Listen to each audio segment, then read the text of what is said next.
Ito lang aking iaalay sa taong pinakamamahal kong tunay, na kahit sino'y walang makakapantay, musmos pa lamang ay siya na ang gabay. Nagturo lahat ng bagay-bagay, na kapag ako ay may sakit, ay di siya mapalagay. Na sa problema ay aking garamay, lahat ng kailangan ay agad ibinibigay. O aming ilaw ng tahanan, mahal kitang lubusan. Ikaw ang aking takbuhan, sakripisyo mo'y di matutumbasan.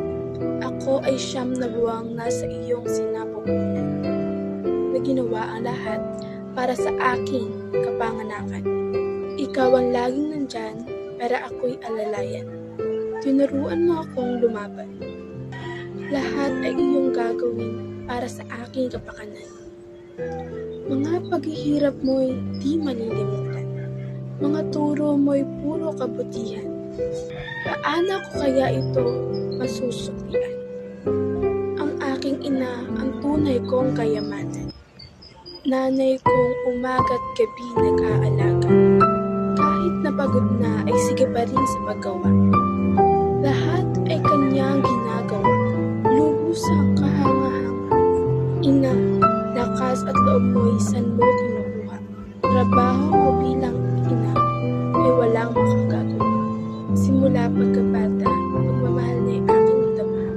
Ikaw ay tunay na kakaiba.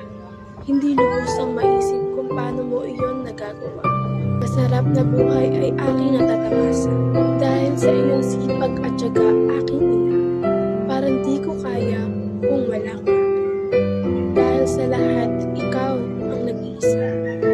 Nagpupukod tangi ka, aking ina. Sa lahat ng bagay ay sumusuporta. Wala nang hihilingin pa. Magkaroon lang ng ina na tulad mo'y sapat na.